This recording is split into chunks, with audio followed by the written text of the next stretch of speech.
3:16. Let the word of Christ dwell in you richly in all wisdom, teaching and admonishing one another in psalms and hymns and spiritual songs, singing with grace in your heart to the Lord. Siguro madalangin Lord, salamat po sa pagkakataon ng pagkakabibigyan ng salita, ang pagpalakasan kami sa aming prayer meeting, sa aming gawa kami ng magdalangin sa encouragement sa bawat isa, sa tamang perspektibo sa dapat nakasentro ang aming gawain kami.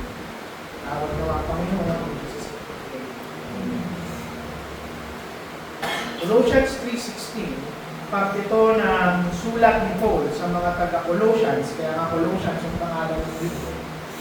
Basically, yung Colossians, nung sinulatan sila ni Paul, sila yung klase ng church na kung saan ang hinaharap nila o ang problema nila, ang kapanahunan nila ay false teachings. Gaganap ang false teaching, gaganap yung spiritual distraction, hindi distraction na distractions. Itong mga mananampalataya sa church ng Colossians, tempted sila na ihalo yung gospel sa filosofiya ng mundo, sa tradisyon ng tao, sa mga ritual. Kaya sa kalagitnaan ng pinagdadaanan ng Colossians, nung isinulat sa kanila ni Paul yung letter, simple lang, yung sinasabi at pinupunto ni Paul, bumalik sila sa sufficiency o kasapatan ng persona ng Panginoon at ng kanyang salita. Paul is basically teaching them yung supremacy ng salita ng ating Panginoon. Nire-remind sila ni Paul na kung saan yung salita ng ating Panginoon, hindi mo yan aaralin occasionally. Hindi mo yan bibisitahin paminsan-minsan. Ang sabi niya, it must dwell richly. And this is a timely reminder para sa lahat ng mananampalataya. Dahil sa isang mundo na kung saan nag-compete o nag-aagawan o nagtatalo yung mga boses sa ating buhay. Social media, opinion ng tao, mga filosofiya ng mundo na kadalasan ay self-help na lang. At napakaraming distraction na nararanasan ng isang Kristiyano. Ang tanong sa bawat isa, ano yung nag-govern ng iyong pag-iisip at ng iyong pamumuhay? Ano yung nagdidirekta ng ating worship? Ano yung umuhubog ng ating fellowship? At isa lang dapat yung sagot dyan, ang sabi ni Paul, the Word of Christ. Yung verse na ito, actually hindi lang naman ito patungkol sa private life ng bawat isang Kristiyano. Dahil yung context nga nito, hindi naman ito isinulat ni Paul para sa isang tao katulad ni nung nagsulat siya ng letter kay Timothy. Pero isinulat niya sa isang buong church. So ang audience dito ni Paul, it is the whole congregation in Colossia. Meaning, yung verse na ito, it not only shapes yung private lives natin, pero it should shape the life of the whole church. Dahil kapag nagdedwell o nananatili o naninirahan yung salita ng ating Panginoon sa bawat isang tao, parte ng ating iglesia, pag nag-overflow yung katuruan ng ating Panginoon, yung encouragement, yung worship, lahat yan nakasentro sa salita ng ating Panginoon. No, yung tatlong bagay lang yung gusto kong makita ng bawat isa. Yung unang point, yung salita ng Panginoon, ang sabi ni Paul, it must dwell in us richly. Yung salita dito na word of Christ, it refers to the gospel. It refers sa teachings ng ating Panginoon. It refers sa kanyang katotohanan. It refers sa kanyang persona. Ito yung mga panahon na yung salita ng Panginoon inaaral at pinoproclaim sa buhay, personally, at sa buhay ng ating church. Tanong, si Lola Jo, ano ang ibig sabihin ng salitang dwell? Nananahan. Nananahan, tama. Pag sinabi mong dwell, nananahan, tumitira, nag-aabide, doon siya.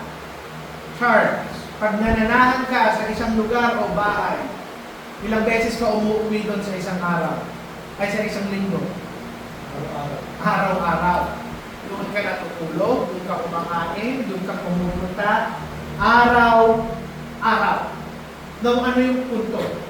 Hindi sinabi ni Paul na let the word visit you occasionally. O let the word visit you once a week, tuwing linggo kapag may mag-preach. Ang sabi niya, let the word dwell in you richly. Pag sinabi natin dwell, let the word settle down, let the word remain. Hayaan mong manirahan sa buhay mo yung salita ng ating Panginoon. And not just to dwell. Iba na nga yung dwell kasi pag sinabi mong dwell, araw-araw. Pero ang sabi niya, richly. Pag sinabi natin richly, mayaman, abundant, overflowing, mayaman. Yung rich dwelling, hindi yan mababa. Ang ibig sabihin niyan, yung buhay mo ngayon bilang isang mananampalataya ay punong-puno ng salita ng ating Panginoon na yung puso mo at isip mo nakababad doon sa salita ng ating Panginoon. That should affect the way you speak, the way you make decision, yung character mo, yung pag-uugali mo. This means, hindi sapat na magbabasa ka lang ng isang verse o maikling verse kada umaga. Hindi sapat na occasional lang yung pagbubukas mo ng Biblia. Ang sinasabi dito ni Paul, lifelong devotion sa salita ng ating Panginoon. Sabihin, magbabasa ka, mag-aaral ka, magme-memorize ka, magme-meditate ka, at higit sa lahat, i-apply mo yung salita ng Panginoon hanggang sa maging parte na yan ng bawat bigla ng pagkatao mo. Bakit? Dahil may kadugtong yun. Sabi ni Paul, let the word of Christ dwell in you richly in all wisdom. Meaning, when the word of Christ dwells in us richly, this becomes the source of our wisdom. Pag sinabi mong wisdom, karunungan, hindi yan katalinuhan. Sinasabi dito ni Paul na yung totoong karunungan, hindi nanggagaling sa filosofiya ng mundo. Hindi yan manggagaling sa psychology, what feels right, what feels good. Hindi. Sabi ni Paul, true wisdom comes from the word of Christ. And this translates sa buhay ng isang church. Yung isang church na tunay na nag-aaral ng salita ng ating Panginoon, yan yung church na kung saan spiritually mature. Yan yung church na kung saan kayang mag-discern ng tama at mali. Yan yung church na magiging matatag. Yan yung church na kayang tumayo laban sa false teachings. Ang puso ng isang Kristiyano na kung saan babad na babad sa salita ng ating Panginoon, hindi yan kadali na masway ng temptation. Hindi yan madali na kung saan makumba, hindi yan madaling mag-doubt, hindi yan madaling madala ng worldly pressures. Tingnan nyo na lang yung buhay ng ating Panginoong Jesucristo. Matthew chapter 4, nung tinetempt siya ni Satan, wala namang ibang ginawa ang ating Panginoon kung hindi sagutin si Satanas ng it is written. Na yung salita niya, deeply embedded sa buhay ng ating Panginoong Jesucristo. So ito yung challenge.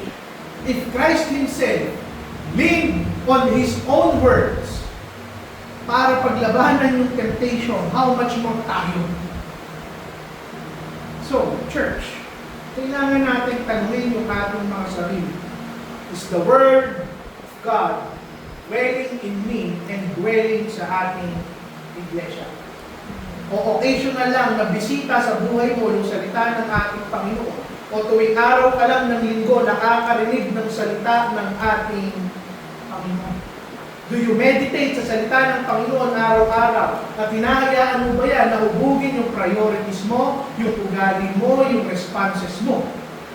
Dahil makikita that if the Word of God dwells in you, makakakitaan ka ng wisdom, stability, at Christ-likeness sa iyong buhay. Second point, hindi lang sinabi doon that the Word must dwell in us richly. Pero sabi ni Paul that the Word must shape yung klase ng fellowship na meron tayo sa loob ng church. Then pagkatapos niyang sabihin, let the word dwell in you richly in all wisdom. Dinugtungan niya yun. Teaching and admonishing one another in psalms, hymns, and spiritual songs. Notice na yung salita ng Panginoon, hindi lang yan isang private possession. Ang sinasabi ngayon ni Paul, tinatransform niya into the church life. It must be shared within the community. Meaning, yung salita ng Panginoon, if it dwells in us richly, nag-overflow yan sa relasyon natin sa bawat isa. Ang church, let me tell you, hindi yan lugar na may isang taong tatayo at magtuturo at makikinig lang lahat ng tao. Sabi ko, teaching and admonishing one another. Ibig sabihin, kahit hindi kayo pastor, hindi lang ako yung nagtuturo. Dapat kahit ako bilang pastor, kung nag-aaral ang bawat isa, dapat meron akong natututunan sa inyo. It is a body na hindi lang pastor yung constantly nagtuturo. The church is a body where every believer is constantly teaching and admonishing one another. Amen. Pag sinabi natin teaching, it refers to instructing the truth. Ibig sabihin, lahat tayo may responsibilidad sa isa't isa. I-remind ko kayo, i-remind nyo ko, magre-remind tayo sa bawat isa ng mga pangako ng Panginoon, utos ng Panginoon, persona ng Panginoon, karakter ng ating Panginoon. And this can happen in a lot of things. Sa sermon, sa preaching, sa Bible study, sa pagbibigay nyo ng insight, pagdi-disciple, pag-train, and even in informal conversation, pagkatapos ng ating mga sermon at services, pwede mong ipasa yung katotohanan ng salita ng ating Panginoon. Pero hindi lang teaching, sabi doon, admonishing. Ano ang admonishing? Warn or rebuke. Meaning, to warn, to correct, to rebuke. Na kung richly nag-dwell sa atin yung salita ng ating Panginoon, it transforms not only to teaching, pero pag-correct sa bawat isa kapag tayo ay nagkakamali. Ibig sabihin, meron tayong accountability sa bawat isa. Accountability na ibigin ng bawat isa. Nawa na yung punto. Ang tunay na iglesia ng Panginoon, kung saan nag-dwell ang kanyang salita, hindi nila i-ignore, ito-tolerate ang kasalanan. Ang isang church na ini-ignore ang kasalanan, pinopromote ang kasalanan, tinotolerate ang kasalanan, wala dyan ang salita ng ating Panginoon. And that is why, kung babad yung ating church sa salita ng ating Panginoon, we never ignore sin. We rebuke, we correct, we admonish. Pero gagawin natin yan with grace and truth. Pero hindi lang teaching and admonishing. Saan daw? In psalms, in hymns, and spiritual songs. Ano yung punto dito? Ino-connect niya ngayon sa expression natin ng ating worship. Totoo na ang sentro ng ating worship ay ang salita ng Panginoon. That is why, kung makikita nyo sa ibang iglesia, sa isang oras yung kantahan, 5 minutes lang yung preaching. Nung graduation ni Charles, wala pang 10 segundo yung preaching. Pero ang punto, yung expression natin ng worship ng mga awitan, pinapakita na kung saan. Yung fellowship natin, it is not only shaped by formal teaching and preaching of the Word of God, but by worshiping God together. Pero ito yung maganda. Kahit yung psalms and hymns and spiritual songs, ang sentro pa rin yan, salita ng ating Panginoon. Kahit sa awitan natin, you can teach and admonish sa pamamagitan ng pag-awit ng psalms, hymns, at spiritual songs. Take for example yung hymn na Great is Thy Faithfulness. Kung maririnig yan ng isang kapatid na nangihina at nag-aawitan tayo, pag inintindi niya lang maigi yung mga lyrics ng kanta, it builds faith sa mga kaluluwang pagod. Great is Thy faithfulness. Ano yung punto? Totoo, worship primarily vertical yan sa ating Panginoon. But our worship can also be used to teach and admonish one another horizontally. And this challenges. Ano yung umuhubog sa fellowship sa loob ng ating church? Casual lang ba na usapan? Pagkakaibigan lang ba? Saya lamang ba? Kainan lang ba? O nakasentro kahit kung relasyon natin sa isa't isa sa salita ng ating yung totoong healthy na church. Yung conversations nila, pag-uusap nila, panalangin nila, awitin nila, saturated pa rin ng salita ng ating Panginoon. So, yung punto, yung fellowship natin dapat mas malalim. Hindi surface level na pagkakaibigan lang. Dapat nakaugat yung samahan natin kay Kristo at sa Kanyang salita. Take away yung salita ng Panginoon, walang kwenta yung ginagawa natin dito sa loob ng church. Kung may nag-struggle bang kapatid, ang ibibigay mo yung mga gasgas na gasgas ng payo? Or do we bring yung mga pangako ng Panginoon sa Kanya? If they drift away, mananahimik ba tayo? O itatama natin sila sa pamamagitan ng salita ng ating Panginoon? Our fellowship should be a word-based fellowship. Nothing more, nothing less. Dapat committed tayo sa bawat isa that we are building each other up sa pamamagitan ng katotohanan ng salita ng ating Panginoon. Pero hindi lang yun. Third main point. Sabi ko, that the Word must not only dwell deeply or richly in us, it must not only shape our fellowship, but the Word must overflow sa klase ng worship na ibinibigay natin sa ating Panginoon. Narito ang isipin ako saan yung pangatlong bagay na sinabi na dito. Singing with grace in your hearts to the Lord. Tingnan niyo yung progression. Nang nasa sa atin yung salita ng Panginoon, it shapes our fellowship at mag-overflow yan sa klase ng worship na ibinibigay natin sa ating Panginoon. At yung worship dito na ginamit ko, it is described as singing. Hindi natin mapagkakaila throughout the scripture. Singing has always been the natural response ng mga tao when it comes to worship. Ano yung example? Yung Israel, pagkatapos nilang tumawid ng Red Sea, at unang ginawa ni Moses at Miriam, kumanta sila at sila yung nag-lead ng awitin ng buong Israel. Yung Psalms, punong-puno ng mga awitin.